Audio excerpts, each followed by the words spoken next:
Oh, hey, what's going on, everyone? Welcome to episode number 12 of the Lifting Ugly podcast with Number myself, 12. Craig, and the man over here. It's Alkai. What's up? So, I don't know if you can tell. So, I switched the camera angle. So, it's either going to look like I'm sleeping through most of this or like I'm really high. But the camera's sitting up higher, but I'm trying to also look down at the screen. So, Got it. basically, it's going to look like I'm not paying attention to anything. But fair enough. Just rest assured that I probably am paying attention. Good. So, how goes it? It's all right. It was a decent birthday week. I worked on my birthday at this bar called the Tipsy Crow because they were doing their holiday party, and that was easy money. So I did that, and then what holiday was it? So for most of the bars in town, since they're busy around New Year's and Christmas, they kind of postpone their holiday parties till about mid-January, so they can guarantee everybody can be there or doesn't have to work. So, gotcha. And then on Wednesday, got a horrible lift in, and then went and ate Korean barbecue with a bunch of homies. So, day started off shitty, but ended off pretty fantastic. So, back issues again is what you're saying? Yeah. So, I was doing those pulls, I think it was last week, and on rep 3 or 4, the bar kind of got away from me just a little bit, and I didn't readjust the bar, and I kind of felt a little bit of a pop, and since then it's just been kind of getting worse. So I am getting a massage next Wednesday, and then I think I'm going to go do acupuncture and then chiropractic because I'm tired of this shit happening. I'm over it. I need training to get back to normal. Find yourself a happy ending, maybe round that all out. Yeah. Yeah, if you can find me a happy ending, then sure. So Wednesday was your birthday? Tuesday. Tuesday was your birthday. Yeah. All right, so I've got a little surprise here for you.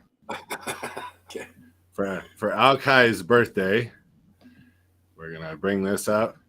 So it has the words. So if anyone wants to sing along, it's not gonna let me do it. You sons of bitches. Oh, no. Oh, that just... Okay, can you hear that? I can't hear it at all. Oh, okay. Well, that's good, because it's just a stupid-ass ad. All right, let me see if it'll let me do it now that the ad's over. If this thing's going to screw me up one more time, I'm going to be pissed. At least it won't be as bad as, like, the interview one. That one was terrible. There we go. Here we go. A happy birthday wish to you. It's your special day of the year. Let's celebrate and give a cheer. Holy Lord, light the candles on your cake. It's your birthday, make a wish. Everybody, it's time to sing. Holy Lord, holy Lord, holy Lord, holy Lord, happy birthday to you. It's a day. Oh, it's not over yet. No, I know. Celebrate with others or be alone. To thank God for all blessings that He's given you, especially the gift of life. Happy birthday to you. Holy Lord, holy Lord, holy Lord, happy birthday to you. Happy birthday to you.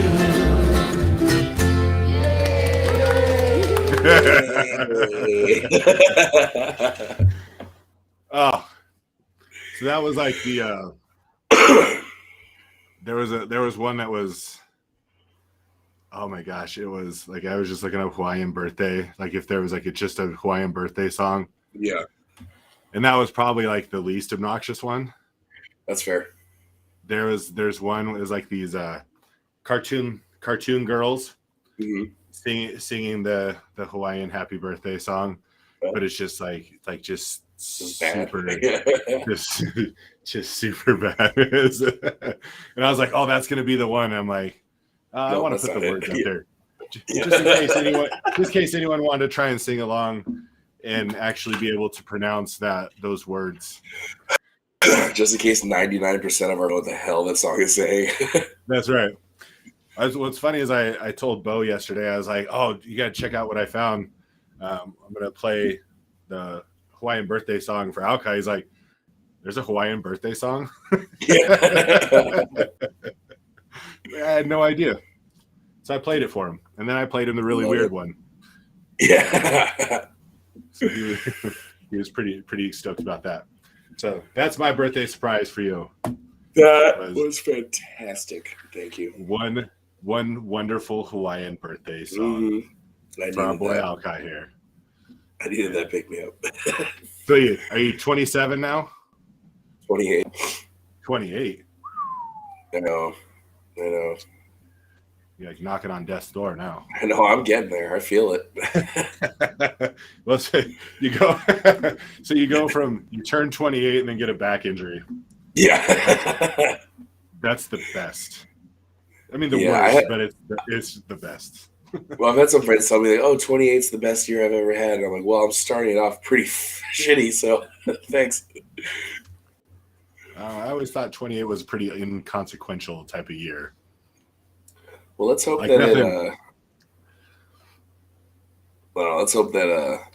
it's better than last year. Well, good news is it's not hard to make that happen. That is very true. Like, you could have someone take a big old dump on your face and it'd still be better than last year. Oh, sign me up. You're like, I'll take one a month. I'll take two. So, and then anyway, no, we'll go back. So your training kind of sucked. You had a hiccup in the plan. I had my hiccup on Wednesday as well that I posted with the good old Rogues 2-inch long J hook that they put on their bench. Yeah. So unfortunately, I had to use that bench for my bench day, and I was trying to match your bench that you posted with your, I was like, oh, I'm gonna do that too. Third rep, think, and I'm like, oh. And at least it wasn't like it was just a small mechanical error. It wasn't like you weren't able to do it, Yeah. But then when I went to go for number 4, then it went up, and then I had to bring it back down to regenerate so that I could actually push it off of myself. Yeah, I saw that. So I'm like, there's not a quick reset. There's not a person in the gym that is gonna be able to lift 365 off of me. So I better find a way to get this up and re-racked. And then then that kind of sets the tone for the rest of the workout. Yeah, it's all down here from there. Squats were good on Monday. Deads were pretty dope today. I was pretty happy today. Good. Hey, that's a nice message from Seth. Our friend Seth. Seth has a snow day, which is kind of shocking that they would have a snow day in Minnesota. That must be a lot of snow. Yeah. So you'll have to update us on how much snow it takes for there to be a snow day in Minnesota. Minnesota. Because it cannot take just a little trace of snow like it does here to shut down schools. 12 inches. Wow. Well, okay. So who measured? Was it a female or a male that measured this 12 inches? Oh, that's right. Because this is 6 inches. That's right. Well, hopefully you're having fun and being snowed in there, and just has Elf on repeat. That doesn't sound like a bad day to me. Man. So speaking of the folks up north, I have been in talks this week with Big Al from Big Al, not Big Al from South Park. Big Al's a big gay animal sanctuary. not that one. Yes, but that would be hilarious. That would be hilarious. That'd be quite a conversation if I was able to bring him on here. Al from Squat to Depth and who is doing the Black Hills Classic number 4 Nice. in June. Mhm. And so it looks like we'll officially be a part of that event That's as dope. we speak. So we're going to put up some prize money for the winners. We're going to have a booth set up there. We'll I don't know, we'll do whatever the hell I can put together, actually. Mhm. For anyone that's competing at that one, we're going to do our best to make sure that we contribute to the competitors to make it as dope of a competition for you as we possibly can do on our end of things. I love Because that's what we try and do. I was Mhm. trying to get on with like all of their stuff for the entire year, but that. Yeah, I am a little late to the ball game on that one. that's They good. already, but that's all right. So we're gonna make sure we smash the South Dakota meet. We'll take some people up there Yep. to represent, and then we'll have all of our stuff up there as well. So it should be pretty cool. So we have Mhm. that going. I talked before. I talked with Steve about his event in May, which is called. Do you have it off the top of your head? No, I have no idea. The Iron, is it the Iron Mountain? Are you talking about his gym? No, the event, the strongman event that he's doing. Oh, Steve Foshit. Yeah, Okay. Steve Ocean. Yeah, sorry. No, I don't. I have no idea what it's called, honestly. Keep saying so. Oh, the Crown. Okay, I was like, keep saying something until I find this to fill in the gaps. The Crown Mountain Strongman Championships. We're gonna find a way to be a part of that as well. I am volunteering at that one, so we'll be Nice. in part of it that direction, and then just kind of see what we can put together to be a part. That one's gonna be a big one because they're gonna do. That's cool. Yeah, that one's going to be the one that's part of the Branch Warren Classic. So there'll be the bodybuilding show as well as the strongman, Oh, able-bodied, that's right. and assisted. So That's going to be big super thing. cool. So For early everyone. summer, yes, early summer, Lifting Ugly is going to be just fucking making its mark. That's cool. I love it. Hopefully before then too, but at least by then. Absolutely. So that's the direction we're heading, ladies and gentlemen. Yeah. All right, so let's run down this. I am coming to you live and direct, or not live if you're listening to this on an audio stream, but I'm still coming to you from Monument Fitness in Grand Junction, Colorado. You can visit us at Monument Fitness on Instagram, monumentfitness.com on the old web, World Wide Web, WWW, as the kids say. Where else? Facebook, but I don't do anything on there. Facebook blows. Me either. So basically, Instagram is where you're going to find the most, or on the website. Make sure you hit us up if you're ever coming through the area. Get a hold of me, and we will do what we can to make sure you get a lift in at the best spot in town. Oh, yeah. You can get Hands down. you can get a hold of anything Lifting Ugly podcast. Kind of see what we're up to, see what kind of stupid shit I'm posting. If you go to at Lifting Ugly _ugly on Instagram, search Lifting Ugly on Facebook. I think it's Lifting Ugly 21 or something like that. You can search Lifting Ugly, YouTube, all that kind of stuff. Get a hold of everything that we've got there. You can watch our old episodes, listen to our old episodes on streaming platforms and whatnot. You can submit on the Instagram page. You can submit your face, your lifting face, for the Lifting Ugly Face of the Week. Mm-hmm. The uglier, the better. I, like the one I had earlier today, I am disqualified from winning, so I did not submit it. But I thought it turned out pretty good, so I was like... No, it was really good. It was really good. Yeah. So I was like, hey, I actually strained. I strained enough to make a face this time. So that made me feel good, too. I was like, I actually lifted hard enough to make a stupid face. Thank you. Yeah. Oh, felt good about that. So anyway, you want to submit those, your versions of those? You can do so at Lifting _ugly on Instagram. You can get a hold of Alkai here. Salty BOI _barbell on Instagram. saltyboy_barbell on Instagram. You can get a hold of Alkai. You can discuss any range of topics with him that you may be so inclined. If you want training tips, you can get a hold of him there, and he'll tell you how much it will cost. Yeah. So don't expect that you're gonna ask for training tips and he's just gonna be firing them out there. Oh no. Or this is. So I'm going to give everyone a little insight here about how we operate. So if you ask for free advice, the free advice we give you is just enough that you'll need to come back for more, but not enough. My free advice is too for coaching. That's the other.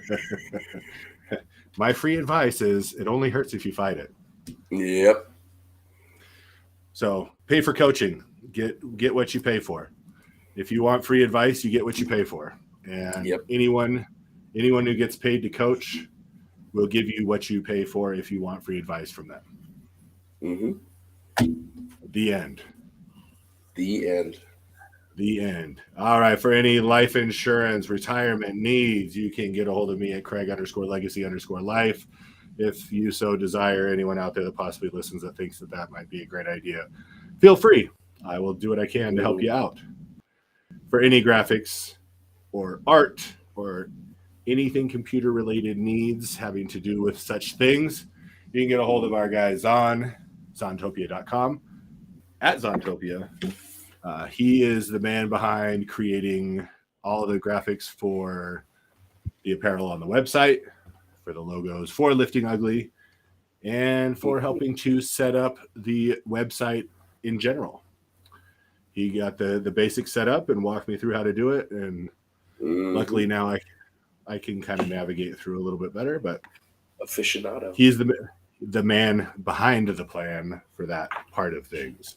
So zontopia.com, at Zontopia. Anyone that is looking to support, we appreciate the listens, we appreciate the likes, we appreciate the comments and the interactions. They're all fine and dandy. Anyone looking for some monetary to help with some monetary support may do so at patreon.com/liftingugly and join any of the levels that we have available there. All those would be much appreciated. Oh yeah. Or you can go to liftingugly.com and purchase Lifting Ugly type merchandise. We have new stuff that comes out somewhat regular basis, but we also have enough there to wet your whistle for the meantime. So you shouldn't get too bored shopping around. Nah, we got all kinds of goodies. Yeah, I've had 2 visitors. I don't know if they're the same visitor or different visitors, but from 2 visits from Ireland this week. Well, that's exciting. Yeah, so the Irish folks, they're jumping on board. And then podcast listens. We had another one, or the same one, but we had another Russian download. Nice. From our Ruski friends out there. Thank you, Communist Russia, for your support. And also 3 from Brazil this week. So we're our international listeners are almost creeping up. They're creeping up to the domestic.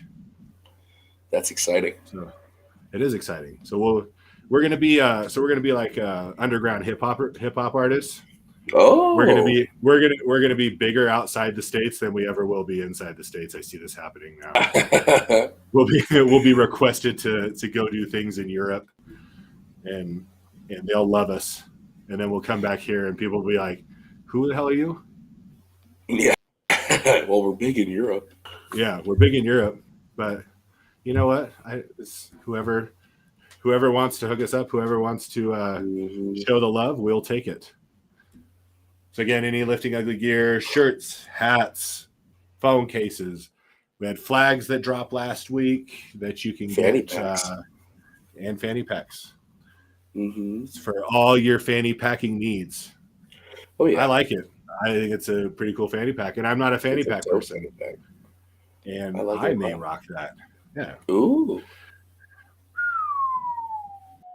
That's wild. So liftingugly.com for all those things. Please visit. Also, you can get coaching from myself or from Alki at liftingugly.com if you want to do so. And if any of the packages we have available on there do not fit what you're looking for, you may also get a hold of us at previous said Instagram handles. And tell us why that doesn't work for you, and we'll see if we can't do something to build a package for your specific needs. Because we are here for the people. Oh yeah. For the people. All right, so Lifting Ugly, face of the week for this week. We had an early submission by none other than what do you call him? Which one? What's your nickname for him? Oh, Slender Man or the Piano Man? Yes, Slender Man. The Slender Piano Man. Or as one of our other followers calls him, the Nerd. So early submission by so early submission from Mr. Wyatt Rollins. Yep. That came in, and then a later submission by a client of yours that I thought was pretty good too. But I didn't tell her that I was doing it. I just took a picture of her while she was deadlifting, or a video of her while she was deadlifting, and I was like, "Oh, this face looks podcast worthy." So I told her after, and then I immediately sent it to you. So she kind of got a heads up, but not too much. So not enough to really say anything. No, that's what happens. That's what happens when you sign those personal training contracts. Yep. We get to be videoed and taking pictures, and we get to do with it whatever the hell we want. So, yeah, it always ends up in your favor, though. You get the cheap shit. I mean, it's not a bad thing. You know, she gets a little recognition for her strained face on her deads, and look good on her. She did a good job. Yeah. Appreciate that. But in the end, the Nerd took it. Oh, that's kind of a bummer. Wyatt came in with the heat, and he did, and he took it. He took it this week. So he actually almost doubled the votes. Oh wow, she got. Yeah, it's all monument voters. They're all biased. Yeah, it's all biased voters. So Adriana just went on there as many times as she could and just was like, yeah, winner. She just told all her other friends to be like, click on Wyatt's. Yeah. That's all right. He wanted to win, and he ended up winning. So good job, Wyatt. We appreciate the submission. Keep him coming. So he is the winner. He will receive a discount code for liftingugly.com. And what was I going to say? Oh, yeah. And your client voted both of them as the winner. Oh, that was very democratic of her too. She voted for herself, but then also voted for Wyatt. Well, she's a very nice lady, and she works her ass off. So shout out to Ely for showing up. Yep, put in a good effort. So anyone that wants to check out Wyatt and his lifting type stuff or his nerd type stuff, whatever it is that he may be posting on there, it's at Odin_Sun96. You can follow him on Instagram. I will be posting that up a little bit later today, so everyone can see the face again and relish in all of its glory. And relish and ketchup. Yes, so relishy. And so, good job, Wyatt. Thanks for coming in. Anyone else, make sure you submit your faces of the week. We only have one multi-time winner, and that is the only guy that's watching right now, and that would be Seth. So good job, Seth. Keep them coming. Our only one true fan. That's right. Woo! Yeah. One man cheering section. We appreciate it. He's our big hairy cheerleader. He is. We appreciate it. It's just. Oh, that reminds me of I was watching The Longest Yard yesterday, and with the male cheerleaders with Tracy Morgan. Yeah, they're all give me a D, give me an I. He's like, oh. Yeah, thanks, ladies. Yeah, that's a disturbing part of the show, but very funny. Yeah, great movie though. It is a great movie. So in earlier, I think it was like the first podcast we did, maybe. Do you remember when I did the conversation starter? And I had you pick a number, and then I read what the conversation starter question was. I think so. Yeah. Okay. I mean, that was 12 weeks ago. Holy moly! Yeah, that was a long. Like, it doesn't seem like we've been doing we're almost vets in the game now. Yeah. For this much time. But I kind of forgot about that we'd done that, and I was like, yeah, that's kind of a good idea. Maybe we should hit that back up. And then I was in an interview for a job this week, and it was nice. probably one of the coolest interviews I've actually ever been on. Because basically I was just BSing with this lady for like an hour. And she's like, normally my interviews aren't like this. She's like, she gave me the line, I don't normally do this. So that was kind of funny. I was like, whoa, what is it that we are doing here? Exactly. Yeah, what are you insinuating, huh? So I asked her, I said, what's a normal, what do you normally ask? Like, what are normal questions? So she listed off a few of her questions, and we kind of talked about them just as kind of for fun. But one of them I thought was pretty interesting. So I'm going to ask you that question and see what you got. All right. So what the question is, what motivates you more, winning or losing? Oh, wow. Yeah, right? So like usually I want to say like winning, but like if you're winning constantly, that's going to breed complacency, and like you're going to be kind of in that comfort zone of whatever you've been doing to win. But that character building for losing goes a lot farther. So I think losing is definitely going to have a little bit more carryover for me. Is a bigger motivator for you? Yeah, well, okay, I'm trying to think from like, all right, this back thing that I'm dealing with, that's kind of a loss for me. So right, it's going to motivate me to do things a little bit better outside of the gym to make sure that I'm getting things right inside. So making sure that I'm sleeping enough, eating enough, making sure my recovery is on point, making sure all my movements are proper. You know what I mean? Like all the things that led up to where I did now take a step back and be like, all right, what caused all these things and what's going to make them not happen again? So I would say losing to a certain degree, but you definitely need that good win after that loss is done to prove that everything that you did do is not in vain. And that's kind of the direction I went. So the first question she asked is if you had a magic wand and you could make the world fair or unfair, which would you make it and why? And I was like, okay, well, first off, you wouldn't need a magic wand to make the world unfair. It already is. Yeah. And then I was like, yeah, and I was like, I wouldn't want to make the world fair because people don't do things equal. So why would we split everything equally when people don't earn their part? I said, so basically I said, as it is fine for the most part, as long as everyone's able to work and get what they're working for. Mm-hmm.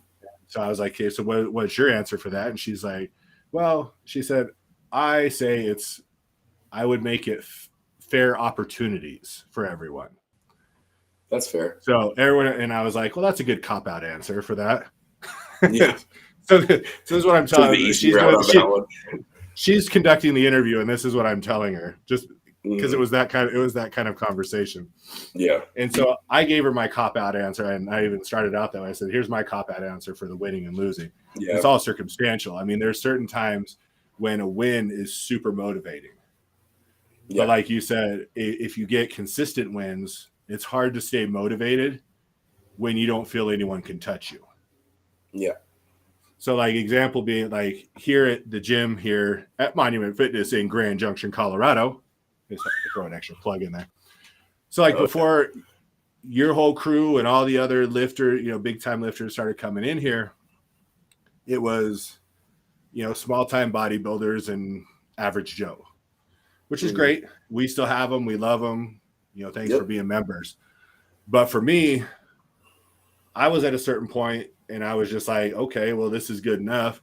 everyone walks by and they're like, "Oh my gosh, I can't believe you're lifting so much. That's so crazy." And I'm like, "Well, okay. Well, I guess I'm cool here." Yeah. And so then when you guys showed up, then I was like, "Oh shit! Now I have something to rise to. I have something that can help me elevate." And it's not really a losing situation, but I'm like, these guys are bigger. They can lift as much more, and so on and so on. Now I have something that can push me. Yeah. And so I think if you take losing the right way, and we've talked about this kind of in the previous podcast, it kind of goes right along with it. If you take losing the right way, you take the hit, you go through the stage, and then you get back up and you use that loss as a way to learn and motivate then you can use that as a way to motivate yourself to get the win next time. But if you're constantly losing, I mean, then it's, if you're constantly losing, then whatever you did to go back to the drawing board wasn't the right thing in the first place. So or maybe what you're doing just isn't for you. It wasn't, because like with all of us showing up, it wasn't a loss thing. It was like a motivation thing. It's like all right, cool. Now I kind of have something to keep pushing towards. You know what I mean? And now but now you're consistently pulling 600 on deads each week. You know what I mean?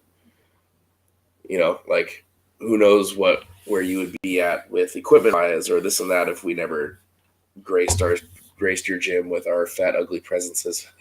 I'd hit singles at 585 every so often, and I'd be like, yeah, okay. And everyone would walk in and be like, oh my gosh. And I'd be like, yep, that's right. Yeah. But now if I pull 585 for one and someone's around, they're like, oh my gosh, that's so crazy. I'm like, nah, it's not that great. It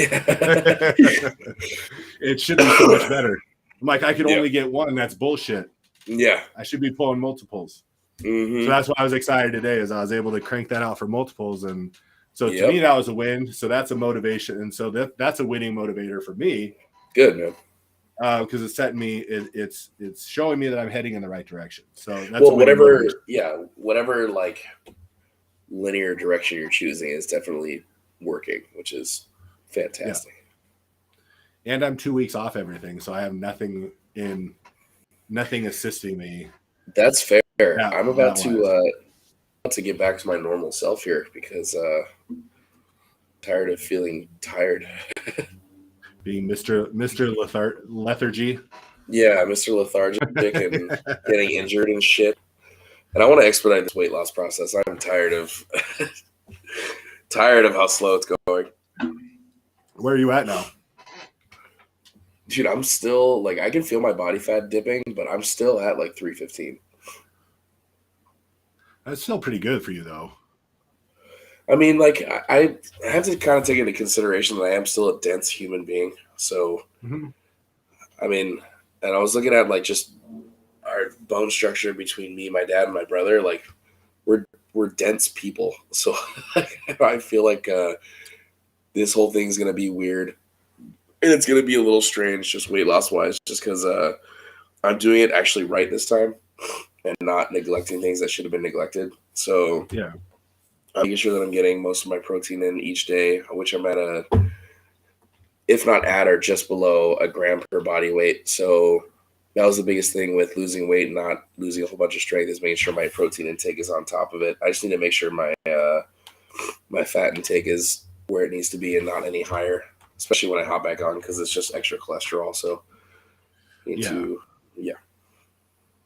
you adjust your eating accordingly. And so like I was telling you, so when we first started I think it was our first podcast, we did the weigh-in, and I was 280, 287, 289, somewhere in there. Yeah. And that was around the time that my belt would fit. So I've been as low as 268. So around 20 pounds lost. Now I'm hitting 273 to 275 is kind of where I've been hovering the last few weeks. Yeah. But my notch on my belt is also actually going down. So, although the weight loss has stopped and kind of settled, the transformation is still taking place. And so that's kind of where it's at. And that's what I try and focus on with anyone I train. I'm like, if the only thing you're paying attention to is the scale, then you need to then stop it. Good luck. Like, good luck. Throw your scale away. Yeah. That is not a determining factor for what you're doing. No, it's not, especially if you're your body. Oh yeah, especially if you're doing barbell movements or anything. Like, you know, look at your well, I hate saying BMI because the BMI is so stupid. But you know, like your body composition and how you feel in the mirror and how your clothes fit. Those are my 3 biggest indicators. Yeah. And usually the first thing that a person will notice themselves is how their clothes fit, right? Oh, totally. Yeah. So I have my newest girl that I have starting, and that was her thing. She posted something, I think it was earlier this week, maybe it was the end of last week, something about how she felt like she's been, you know, she's switched back to, you know, this and this on her diet. I'm working out a lot more and the scale is just not changing. And so I just commented, I was like, get off the fucking scale. Yeah. And I was like, I've told you this, and I'm going to tell it to you on your social media so that everyone else can see that I'm telling you. Because you want to complain about it, I'm gonna tell you again. So anyway, so she sent me pictures today, and she's like, "Oh my gosh, I finally fit into the size whatever jeans I haven't fit in for 2 years." And so now I'm like, "See, like these are the things I was telling you about. Yeah, like, this is what you're gonna notice. This is how you determine what your body's doing. Mm-hmm. You know, not say off the damn scale." Yeah. So, anyway, well, so yeah, I think. Well, oh, go ahead. No, go for it. Go for it. I was just gonna say, so like, as you go forth, I mean, you know, the scale is not a determining factor. So when as you go through it, you know what to look for. And like I said, I've talked to people here, and they're, you know, is Alki losing weight? And I'm like, well, I know that's been kind of what he's been trying to do. So most people in you can see it, and it happens to me a lot too. You can see it in your face first. Yeah. Oh, and anyone that's wondering, Alki is broadcasting from Southern California, which is why every week you hear a siren in the background. Yeah, San Diego, California. So, my God. Just for everyone else. Do you remember what you were going to say? Sorry. Oh, no, you're fine. I was going to say, like, I mean, I'll hop on the scale maybe once every 2 weeks after I, you know, brush my teeth, don't drink any water, so I can get like a true weight of what I'm looking at. But what I was going to say was I definitely need to be more on top of my that fasted cardio in the morning. Like, nothing extensive, just, you know, 5-10 minutes on the bike or like a 15-minute walk, because that definitely expedited the process a little bit more. And I definitely need to be more on my, like, more intense cardio after the workout is done. So just like the air bike or pushing the prowler or just something. So there are definitely things I need to be doing a little bit better. But I was kind of hoping with how many steps in I get in at work from moving around at the bars that this was going to pick up a little bit faster. Well, those kind of things are always helpful. I've jumped on the bike. I'll try and jump on the bike twice a week. I'll try and hit kind of some core movements a couple times a week, just as, you know, it's stuff that I didn't normally do before, but because of clients changing schedules or canceling, I found myself with a lot more time than I really wanted.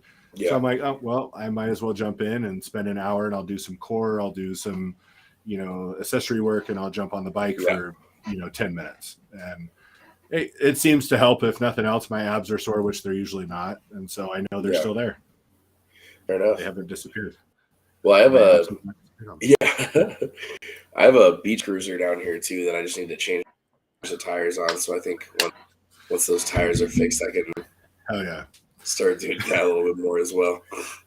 So is it like turquoise? No, it's actually it's a murdered out one. It's pretty nice. Oh, is it? That's cool. I just think I got Ruby one a couple years ago for Christmas. Like a light turquoise one. She just cruised around with, had white walled tires and everything. Oh, yeah, nice. Like beach cruiser in the mountains. Well, I need to see all of us doing it because there's like a collective 2,000 pounds riding down the boardwalk on their bikes. That's got to be a sight to see for anyone that's Oh, it is. watching It's that hilarious. develop. It's hilarious. All right, so we're gonna move on. Let's go, and I'm gonna see what I'll probably just ask you questions as you go along with this for our Sure. topic for today. Yeah. Which is basically it's a year, kind of what a year of programming / just kind of what your schedule kind of lines out to be is what I'm getting with it. And so I'm guessing it starts with kind of what your program cycle runs, off times, recovery, kind of how that looks. So I'm gonna let you take it because you've been doing this programming way longer than I've even tried. So I'm gonna let you take it, and then just if I think of any dumb questions that I think people might have as you're talking, I'll ask them. Cool. Well, first of all, my answer is going to be, or I'm going to start off with, it depends on who you're working with.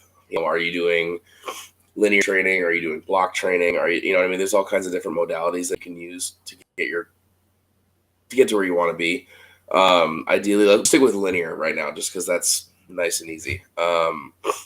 Generally, you start off with a volume block, which is, it all depends on when you decide on competing. Ideally, like a good 5 to 6 month block is always nice. So like how I did this past year I think I started January. I think I started on my birthday, and then we competed June 6th? No, I think it was the second weekend in June. So it was like it was the 13th. It was the 13th or something like that. Yep. Yeah. So was that January, February, March, April, May, June? It's like a good, good 6 months. Yeah. So the way Josh had me doing it, it was probably a good 12 weeks of just volume training. And as we got towards the end, obviously it's going to taper down to more of the strength block. So it went from a wave of volume, and then a wave of muscle building, and then a wave of strength. And then at the end of every single 12 weeks he has a small peak, which is kind of nice because it kind of gives you a gauge on where you need to be when you start your strength cycle. So this is again, depending on who you're working with, I'm just basing this off of my training and how Josh did his. Even that Lily Bridge program that we were running for a little bit, it started off with 10, 8, 6, blah, blah, blah. Which was not fun. That shit sucked, man. Like on deadlift and squat days, holy hell. That shit sucked. Spending 2 hours squatting and deadlifting is and then you're trying to do the rest of the workout afterwards, which well, it's like, okay, the bench wasn't as bad, and then the accessory work was just a pile of just volume. But so Josh had me running 5x6s, 6x5s. It was 6x5 for weeks. And then he always has me supersetting stuff, especially with bench. So it would be 6 sets of 5 on bench, and then go right to the T-bar row and do 6 sets of 10 with pauses or tempo or just straight up volume for cardio work. And then we would start tapering into 5 sets of 5, which is kind of like the true strength block training, I guess, I don't want to say baseline for strength training is a 5x5. And then it would go into 5x4s and that kind of stuff. So you can see the taper from volume to muscle building to strength to a peak. So it was kind of nice to see where you were at when the volume was done. And it was nice to hit we're powerlifters. We like to hit triples, doubles, and singles. You know what I mean? That's what we're here for. So it's kind of nice to hit that heavy peak or an RPE 9 when you're done at the end of your strength block to kind of kick into the new next 3 months of training that you got going on, which is kind of cool. So average is basically not average. So for some programs, you're basically running a 12-week at whether it's volume, whether it's strength, whatever it is, you're running a 12-week block. And then you're running a peak, which you're basically then using that to gauge your next block. Mm-hmm. But then I guess, so do you have, why can't I think of the word? So in between the end of your block and your peak week. Yeah. Do you have your down week? Yeah, so it's generally a deload after the peak is done.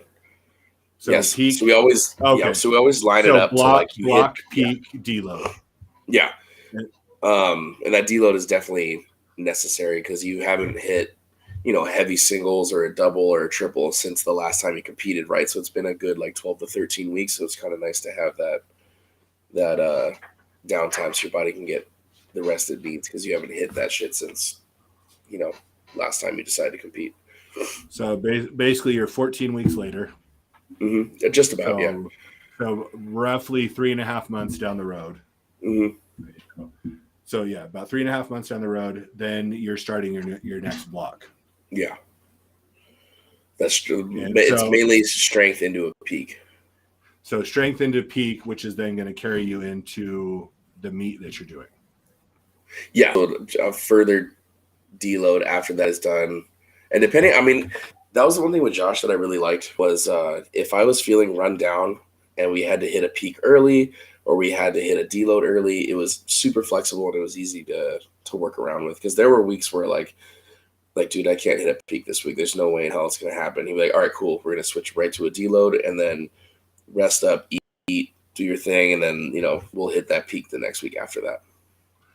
And that's the difference between dealing with a coach that is working with you and a coach that is just giving you programs and expecting you to do it regardless of anything. Oh, totally. So that goes to a whole nother discussion. Oh yeah. And then generally I like off-season training because it allows you to really bridge any gaps or deficits that need to be addressed. So the way he had me running squats especially, I didn't touch a straight bar unless it was front squats as a warm-up for deadlift, or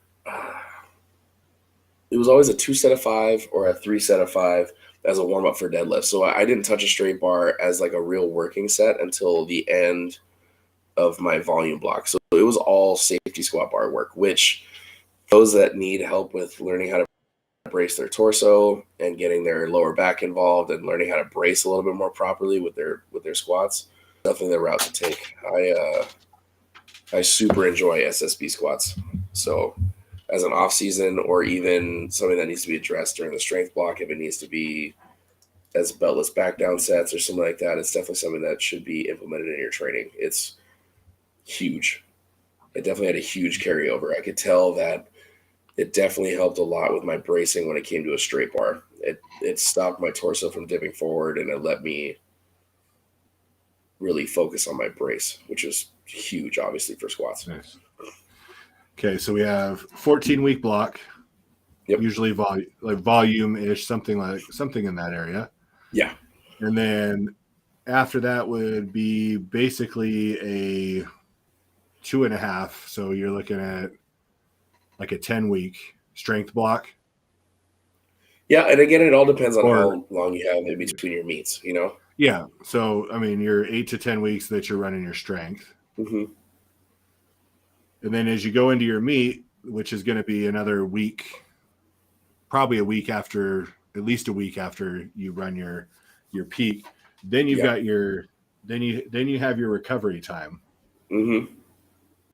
afterwards, which I would say is at least a couple weeks where you're not really wanting to touch a weight almost at all, unless you're basically unless you're just doing just super volume work where it's next to nothing on a bar or a dumbbell, where it's just it's more of a active recovery than it is a building type of thing. And this is after the meet is done? Yeah. So post recovery work. I always advise my lifters to not touch a bar for at least 2 weeks. So I want a week of absolutely nothing. Go out, enjoy your life, go for a hike, go on a trip, go, you know what I mean? Go do the things that, like we talked about last time, go do the things that you. So anyone who didn't listen to last week, listen to last week's, and we talked about this as well. Yeah, basically enjoy the time you have off. Exactly. But yeah, don't touch a bar. Don't even step foot in the weight room unless it's banded work or cardio stuff for that first week. That second week, if you're feeling spry, I don't even want to say bodybuilding training because that entails a lot of volume. And like I said, listen to how your body's feeling. If you're still feeling achy and whatnot, don't exceed reps of 10. There's no need to do 15 to 20, especially if you're already taxed and your joints are already kind of screaming at you. So yeah, you're looking at a low resistance, high rep. Oh, the intensity should be type of movements. Low. Yeah. So that you can feel, so that you feel fully recovered. You feel better. Mm-hmm. Your body feels better. Your mind feels better. Everything feels better going into what would then be what you're talking about with your off-season training. Well, then give yourself time to, because there's a lot of people that kind of jump right back into another, meet prep without giving themselves enough time off. And by the time you hit the middle of that meet prep, you're burnt out and you're not really wanting to train. Like I've had that before where like I'm in the middle of a prep and I'm like, God damn it. Like, I don't want to do this right now at all. I didn't allow myself enough time to just enjoy what I want to be doing, that kinds of stuff. So not only from the physical pain aspect and recovery, do it from the mental standpoint of like, okay, am I ready to start another peak yet? Give yourself time to kind of recuperate, get normal, and if you're feeling spunky again, or if you're running gear, allow yourself time to come off gear for a little bit, let your organs take a break, do your PCT, do your milk thistle, and get yourself back to a normal state for a little bit. Enjoy the weight room again, and then get yourself back into another round of meat prep. Meat prep. Gotta prep it. Get it warm. Everyone loves prepping the meat. So, so your off season, there's no set time for off season work. It's basically it comes each individual kind of. I guess then what is your next goal? What do you plan on doing next? When is that next meet that you're doing? I would love to do the South Dakota one, but depending on how this like weight loss thing goes and my lower back, like I might just have to wait on that one. I really have no idea. I haven't gotten that far yet. I want to get this lower back shit addressed first. Well, you gotta. Well, and then that just goes back to everything that we've talked about kind of this week and with last week is you can't prep for anything while injured. No, not. I mean, you can, but not effectively. I mean, if you're 2 weeks out and you just so happen to get a small strain, like you got to suck that shit up and get your shit done. Yeah. But when you don't have a meet in mind and you're at, let's say you're 12 weeks out or let's say you're 20 weeks out, get that shit addressed and get right back to training when you're feeling good again. Like I'm not going to try and put 700 on my back with how my lower back is feeling right now, because I got big goals to hit by the end of next year. And I'm not going to do that with a bunch of pain in my body. I refuse. Right. So, all right. So we have basically what we're looking at in a generally speaking, and this isn't like you said, everything should be individualized to you. And it depends on what your goal is, your meet, your competition, whatever it is you're doing, when that is, and then the structure around that. But in a general speaking terms, you're looking at about 6-ish months that you're wanting to make sure that you're fully prepared. You get good volume work in, you get your peak in, you get your strength block in, you get your peak in, and then you get your rest going into the meet, and then you have your post-meet recovery. So realistically, if you're wanting to get in correctly, if you're looking at doing meet after meet after meet in a year, you may have a tough time. You can maybe pull it off, but you might find yourself progressively going down, or setting yourself up for an injury. But it looks like you're looking at it. You're looking about 7 or so months. Oh yeah, I'm thinking like 2 meets a year, and that's it. Yeah. So if you can probably push 6 months as far as your prep, meet, recovery into your next prep. Yep. But I mean, realistic. I mean, if you have, like you said, if you have big goals and you have numbers and big jumps that you're trying to make, if you're doing 1 meet a year, you're not doing bad. No, not at all. And then I would jump back to kind of the bodybuilding aspect of things. And this same goes similar for that. I mean, I've seen people do, my ex-wife did 6 shows in 1 year. Oof. And she was, I don't know, she felt like she was at death's door by that last one, which was like a mid-November. Because again, you're looking at a 12 to 16 week prep. You do the show, same style. You should be doing a recovery period, which is roughly a 2 week period of time before you step back in the gym. Problem is if you're stacking meets, you're stacking shows, whatever the case is, you're not giving yourself the proper time necessarily to recover. So you might find yourself suffering either in your body function, the way your body looks, injuries, your weights may start to decrease. I have a hard time believing that you can jump from one meet and do one within 2 or 3 months later and have your numbers actually increase. Except for Austin, he did it. Yeah. There's a few people that can pull that off. But even like at the one that we did in Windsor, that Wasey Coleman, who pulled crazy, like 2,000, I think his total was just under 2,060 pounds. At the meet he did it 3 months earlier, he pulled 2,100, or his total was 2,100 even. So 3 months later, it's not a huge drop off, but it's still, there's not an increase. So if you're just looking to compete, then know your body, deal with your body, and realize and have realistic expectations for what you do. But if you're looking to progress every time, you need to give yourself that time to progress, and not, don't rush yourself. No, and especially when you get to those like actual elite numbers, it's going to take a hell of a lot more to put just 10, 15 pounds on your total. You're going to want more time to figure out what exactly you need to do to get your, like Dan Bell, who has the highest total for raw powerlifting period. He's at like 2634, which is absolutely batshit fucking insane. But to go from where he's at now, like, he squats 1107, I think. So trying to get your squat from 1107 to even just 1113 or 1120 is going to take a lot more hard work and discipline outside of the gym and timing just to put more pounds on. It's going to take a lot more little things, which are going to require a lot more time in your prep. Well, so you can take smaller gaps. I'd imagine even hitting that same number again would take it's not like he can just turn around and squat that every other week. Oh no. And the way I explain it to all of my lifters, period, or anyone that's curious about time off, think of it as a fracture in your windshield. So after your meet is done, there's a crack, right?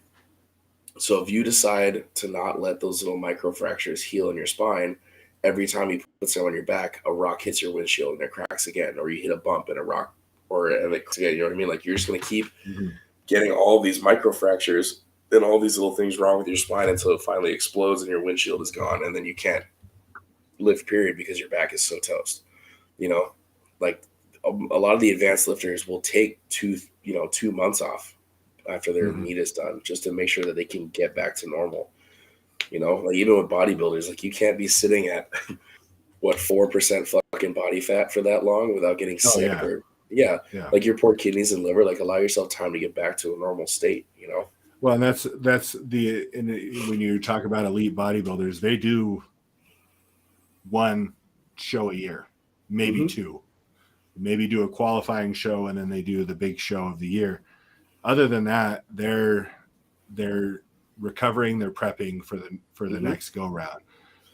Because any of this stuff that you do, preparing for whether it's a meet, any competition that's as taxing as these things are on your body and on your mental, God, and we've talked about it many times, and I'm sure we'll talk about it many times over, the recovery is one of your biggest things. If you don't give yourself a chance to recover mentally, physically, you're not going to be able to move forward.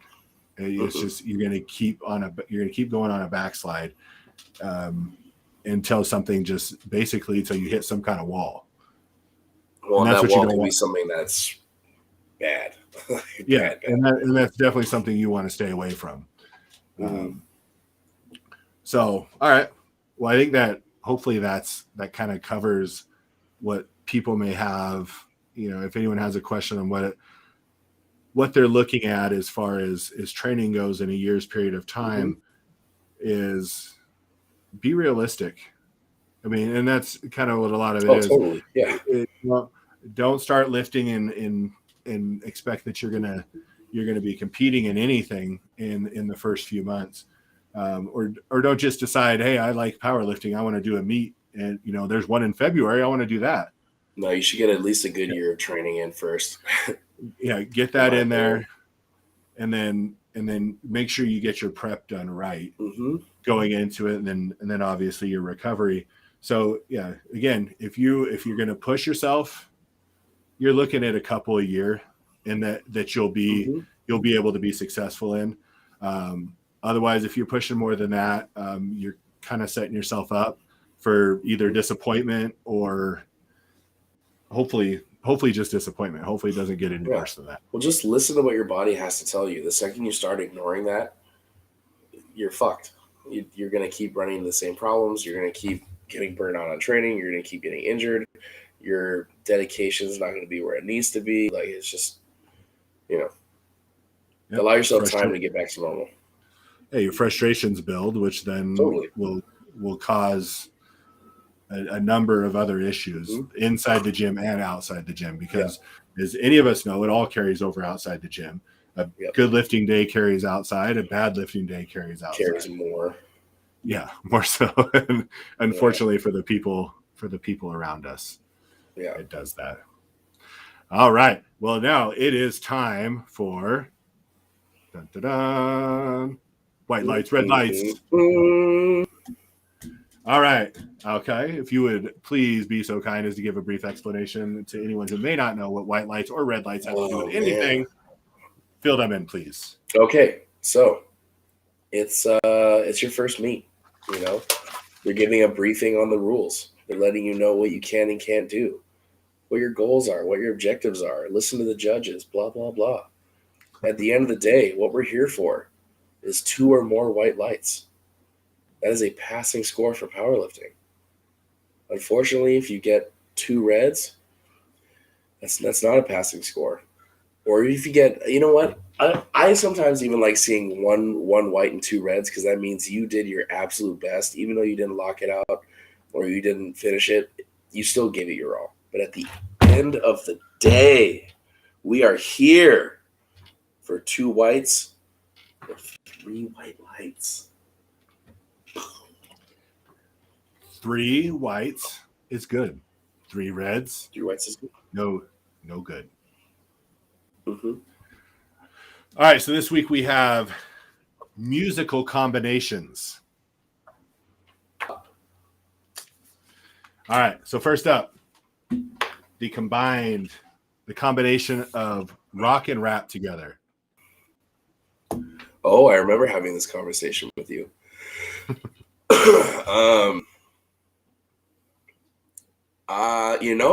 I'll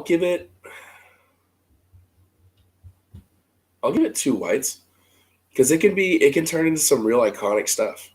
What is that? Run DMC and Anthrax, or no, it's Public Enemy. Excuse me, Public Enemy. Public Enemy and Anthrax from the Judgment. Well, basically the Judgment Day soundtrack. Mm-hmm. Other than a couple tracks is pretty killer. Because it was Run DMC and Aerosmith. Yeah. Jesus. So that was the start of it, of kind of how that all began. And then of course Beastie Boys took a big step into combining that whole the mixture of them both in the beginning of their stuff. But as far as a hip hop group and then a rock group, metal group coming together, anyone who's curious about how like the best ways that can turn out, listen to Judgment Day. It's a soundtrack from the early 90s, and it's got some really cool shit on it. It can go bad as well. I mean, it can go Kid Rock if you're not careful. Oh, God. Yeah. Or what was the guy after him that did the stuff for Shrek? What was that guy's name? Smash Mouth or whatever. Was that who that was? Hey, yeah, the little fat dude that he brought up with him. But anyway. Okay, yeah, no, I know what you're talking about. Yeah, yeah. It can go sideways like that real quick. Mm-hmm. Or God, what was that other? There was the other one. It was funny because their hit song was really soft, but then like the rest of the album was like super metal with a little bit of rap mixed in, and then the rest of their albums all were then like super soft. Sugar Ray, shit. that's who it was. Oh, Sugar Ray. Yeah. So like their first album was really hard, other than the one song. Not a fan. I can't say I'm a fan of Sugar Ray. So I would take 2 whites, 1 red, because the 1 red could easily be the Sugar Rays, the Kid Rocks of the world. But there are some just super killer. I mean, I'm a huge fan of Bring the Noise. Like Anthrax and Public Enemy, that's pretty. Even the music video is cool as fuck. So like, it's a. And then you have the groups that, you know, like I said, Beastie Boys introduce, rock in with their albums. You also have, obviously Linkin Park and stuff like that combined them all. Now, was that Linkin Park and Jay-Z? Yeah, and they did, but even Linkin Park by themselves, because they had they have a DJ on. Yeah, and then they have what's his name that raps, Mike Shinoda, Fort Minor, or whatever he calls himself. Mike Shinoda, yeah. So, and I'm not a huge Linkin Park fan, but they do have some good songs, and so there's good aspect. There are definitely good aspects to it. I think it's one that the marriage can work really well if it's done correctly. Well, you see it nowadays where like I think Korn has a whole album where they did some stuff with Skrillex, and it was it wasn't too bad. Heavy metal and dubstep kind of go hand in hand a little bit because they both have that aggressive aspect to it. That would bring us into a whole nother musical. Oh yeah, no, I'm just saying like totally. All right, so we'll move on to the next one. Would be the rockabilly style. I can't say that I listen to it a whole lot. So I say rockabilly as in like Whitey Ford. I'm thinking more of like Brian is it Brian Setzer? The Brian Setzer Orchestra, where it's kind of a twangy rock type. That's a little too country for me. Okay. I can't do it. I'm gonna give that probably 3 reds just because I'm not a twang guy. Yeah, and I would go the same way. Although they may have some stuff that sounds okay. I think anything, which will take us into our next one, anything mixed with country, no, doesn't mix. I mean, country needs, and I'm not a country fan, so I don't really like country anyway. But it needs to be on its own. It doesn't really mix with anything. No, else. Not at all.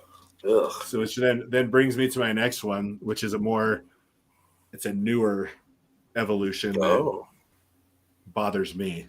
So that would be country and rap mixed together. Oh God, no! Like, go away, go away. I think it's super terrible, and I know there's some bigger names out there now that kind of, I guess it's more of a southern. They call it a southern rap style, but anyway, it's still Ugh. Not my cup of tea. No. Or whiskey. I'm not big into the twanginess. All right, so here's one, the last one. See if this resonates with you at all. So it'll be reggae mixed with techno. Are you talking about like dance hall style? Well, I'm talking more like Raga Jungle style or Raga dubstep. Oh, I don't know if you've ever had your ears venture into that realm. there was a Skrillex has done a couple actually. yeah, Skrillex did one with Damian Marley that actually slaps. So, okay, you know what? I'll give it 2 whites and a red just because I'm sure there are some songs out there that are just not not good. There's someone always produces something terrible. That's for Mhm. sure. I'm gonna go 3 whites just because I know like this from way back in my days when I went to actual raves. This was like the genre that I went for was like the raga jungle is that's like where I lived. Oh, totally. Yeah. And then a lot of these guys, not a lot of them, some of the guys switched to. There's a guy. Well, he went by his when he did jungle he goes by RAW, and then he switched to 6 Block, and that's his where he produces all of his dubstep. Oh, nice. But he brought over a lot of the raga jungle into the dubstep, so you get a lot of that combo, which I mean he kills the combination. So totally. that stuff's up my alley. So I'm gonna go 3 whites on that one. Oh, okay.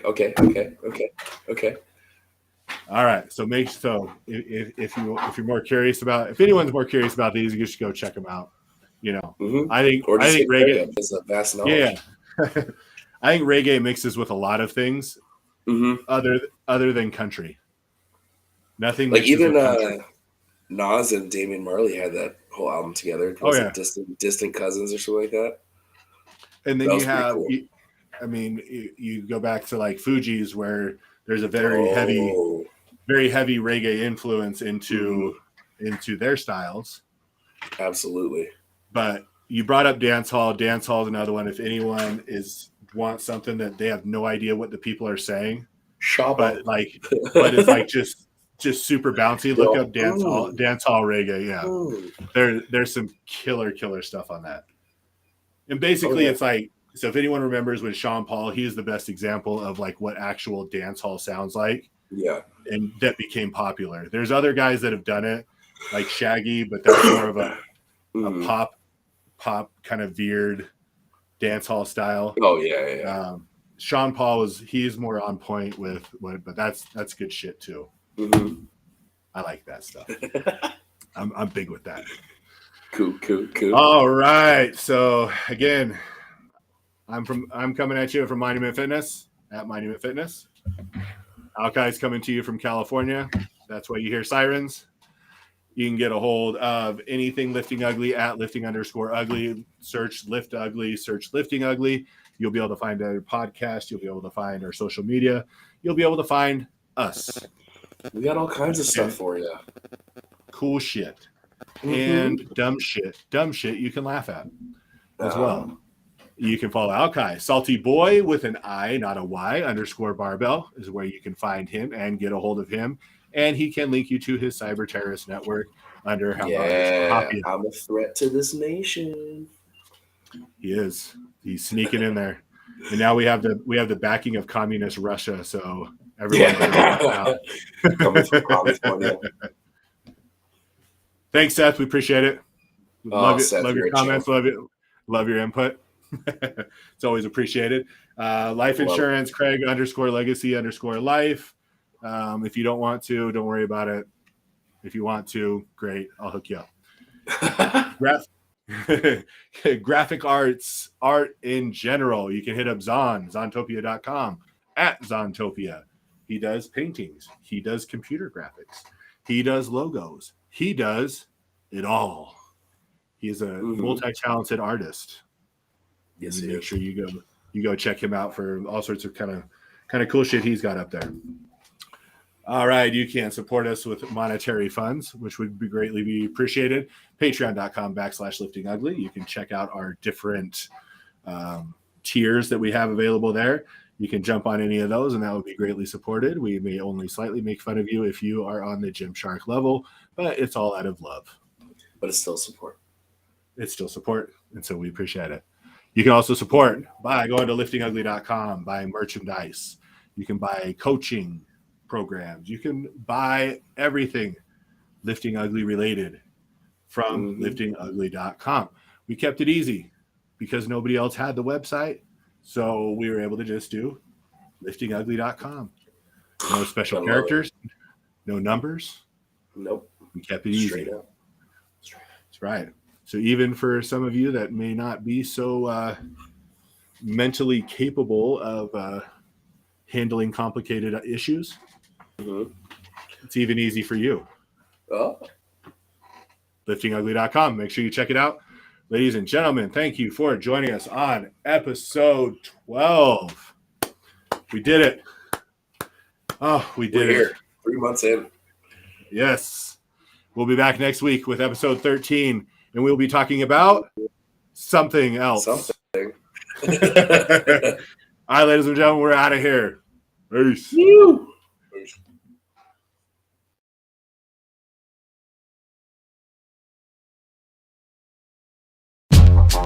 Oh, no. Flat lip, belly tuned up. Yeah. I pay my dues, refuse to lose, so fuck the blues. Ain't your bad news, you can trip if you choose. While I sip booze on a 7-day cruise in Louis Vuitton shoes with floozies by the Jews. The good life, talking about the good life. Live it up for a little while, then go to the hood to get a good wife and settle down. But for now, I'm studying down, refuse to allow myself to live foul like when I was sniffing pals. Still got trials and tribulations. Refinement from cultivation takes patience. I'm waiting, paper chasing to get a place like Peyton. Politic and interfacing, business relations. Built the empire from the underground, then retire. Who said I was on crack? You's a motherfucking liar. See me in the trench coat but missed the joke, so fuck the hoax. My mission is this, get in position to assist my folks. Huh? Get in position to assist my mother, my mother, and my auntie, and my uncle, my folks. You know?